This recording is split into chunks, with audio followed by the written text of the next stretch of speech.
Rizal lived in exile in faraway Dapitan, a remote town in Mindanao, which was under the missionary jurisdiction of the Jesuits from 1892 to 1896. This four-year interregnum in his life was tediously unexciting, but was abundantly fruitful with achievements. He practiced medicine, pursued scientific studies, continued his artistic and literary works, widened his knowledge of languages, established a school for boys, promoted a community development project, invented a wooden machine making bricks, and engaged in farming and commerce. Despite of his multifarious activities, he kept an extensive correspondence with his family, relatives, fellow reformists, and scientists and scholars of Europe, including Blumentritt, Reinhold Rost, Mayer, Joyce of Berlin, Natal of Stuttgart, and Neil of Prague. These are the reasons of Rizal deportation in Dapitan. First, Rizal had published books and articles abroad which showed disloyalty to Spain and which were frankly anti-Catholic and imprudently anti-friar. Second, having a bundle of handbills entitled Pobres Frailes, in which the patient and humble generosity of Filipinos is satirized and which accusation is published against the customs of the religious orders. Third, his novel El Filibusterismo was dedicated to the memory of three traitors, Burgos, Gomez, and Zamora. And on the title page, he wrote that in view of the vices and errors of the Spanish administration, the only salvation for the Philippines was separation from the mother country. The beginning of exile in Dapitan, the steamer Cebu, which brought Rizal to Dapitan, carried a letter from Father Pablo Pastillas, a superior of the Jesuit Society in the Philippines, to Father Antonio Obak, the Jesuit parish priest in Dapitan. This is Father Antonio Pastil. He was the Jesuit priest who attempted to convince Jose Rizal to return to Orthodox Roman Catholicism through letters. And this is Father Antonio Obak, a Jesuit parish priest of Dapitan. Rizal could live at the parish convent on the following conditions. First, that Rizal publicly retract his errors concerning religion and make statements that were clearly pro-Spanish against revolution. Second, that he perform the church rites and make a general confession of his past life.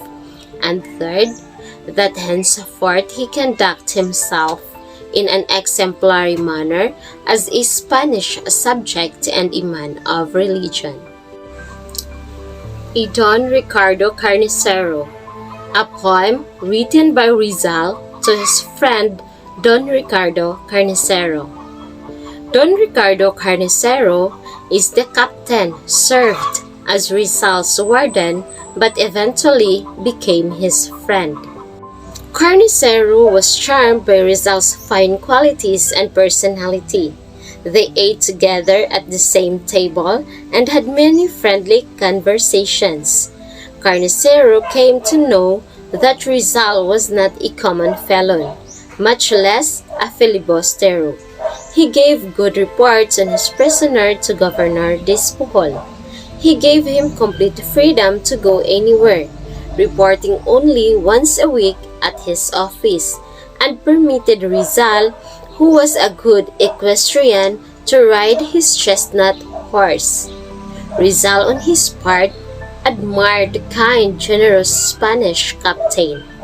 As evidence of his esteem, he wrote a poem, Y Don Ricardo Carnicero, on August 26, 1892, on the occasion of the captain's birthday. This is the home of Commandant Carnicero. Wins in Manila Lottery.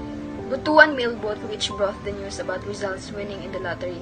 The lottery ticket number 9736, 20,000 pesos lottery prize, 6,200 pesos of it was given to Rizal, 2,000 pesos of his share he gave to his father, and 200 pesos to Basa in Hong Kong.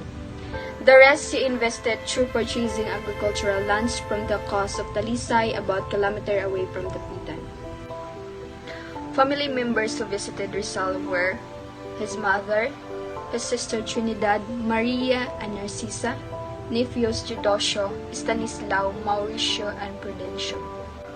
Rizal built a house by the seashore of Talisay surrounded by fruit trees, a school for boys, an hospital for his patients.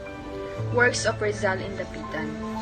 Water system for Dapitan, community project for Dapitan, artistic works in Dapitan, Rizal as physician, Rizal as teacher, Rizal as farmer, and Rizal as a businessman.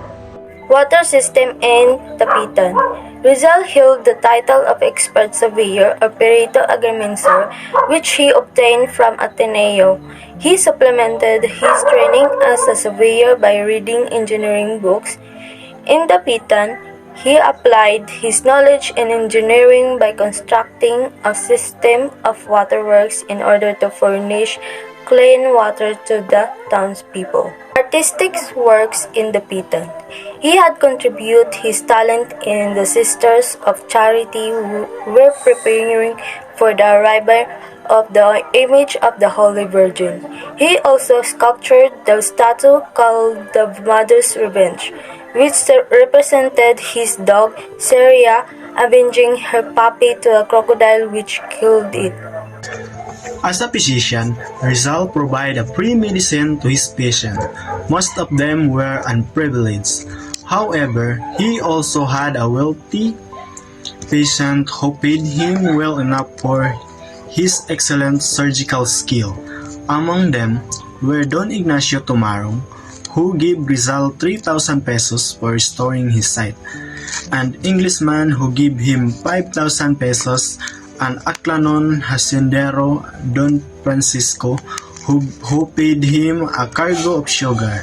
His skill was put into test in August 1893, when his mother Doña Tridora Alonso was placed under ophthalmic surgery for his third time. The operation was a success. Rizal established a school in Dapitan which was attended by 16 young boys.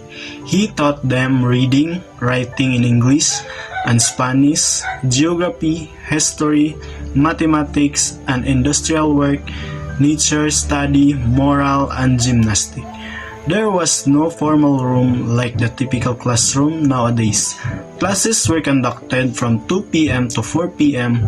with the teacher sitting on the hammock while the students sat on a long bamboo bench. Rizal as a farmer. Rizal devoted time planting important crops and fruits-bearing trees in his 16 hectares land, later reaching as large as 17 hectares. He planted cacao, coffee, sugarcane, and coconuts among the many others. He even invested a part of his earnings from being medical practitioner.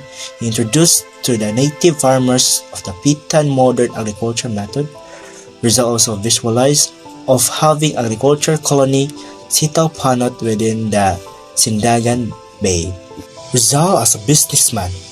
Rizal with his partner Ramon Carrion tried his luck in fishing, hemp and corva industry. In the letter to his brother-in-law Manuel T. Hidalgo, he pointed out the potential of fishing industry in the province. He also requested that 2 good Colombo fishermen be sent to the Dapitan to teach their fisher flocks to the new fishing methods. Used a big net called pakutan, but the industry which Rizal became more successful was the hemp shipping, so the product of forage farm in Manila. Rizal's encounter with a peer spy. Pablo Mercado assumed the name of the spy who visits Rizal at his house and pretend to be a relative by showing a photo of Rizal and a pair of button with the initial PM as evidence of his kinship. Si Pablo Mercado ang nag-angkon nga siyang spy nga nibisita kang Rizal sa ilang balay, tas nagpretend siya nga iyang parente, tas nagpakita siya og picture ni Rizal og katong batunis nga na initial nga PM. The spy stayed in the Dapitan and spread a talk among the people that he was a relative of Rizal. Nagstay ang spy sa Dapitan, tas nagpakalat siya istorya nga parente sila ni Rizal. Rizal went to Comandancia and reported the impostor to Captain Juan Sitges, successor of Carnicero. Ato si Rizal sa Comandancia dan gi-report niyang impostor kang Captain Juan Sitges ang successor of Carnicero. Sitges ordered Pablo Mercado's arrest and told Anastasio Adriatico to investigate him immediately. Gipa-aresto ni Sitges si Pablo Mercado, dayon gipa-imbestigahan niya kang Anastasio Adriatico, aka Pablo Mercado, single, about 30 years old, who was hired by the Recollect Fierce to spy Rizal's activity. Bali si Pablo Mercado ang gihar sa Recollect Fierce na spy ang mga activity ni Rizal. Marie Josephine Leopoldine Brackett, born on August 9, 1876, and died on March 16, 1902. Josephine Bracken, Irish girl of sweet 18, who was born on Hong Kong. James Bracken and Elizabeth Jane McBride, Josephine's parents, who are both Irish in citizenship. Mr. George Taufer, the man who adopted Josephine after her mother died of childbirth. Rizal and Josephine Bracken. Manuela Orlock, Filipina companion who accompanied Josephine Bracken to the Dapitan. Josephine gave birth to an 8-month-old baby boy. The baby lived for only 3 hours. He was named Francisco in honor of Rizal's father. Rizal in the Katipunan. Pio Valenzuela, emissary to the Dapitan in order to inform Rizal of the plan of the Katipunan during the meeting at a little river called Bitukang Manok. Venus, steamer Valenzuela boarded to reach the Dapitan Raimundo Mata. Blind man who came with Valenzuela to camouflage his mission. Voluntary as a military doctor in Cova.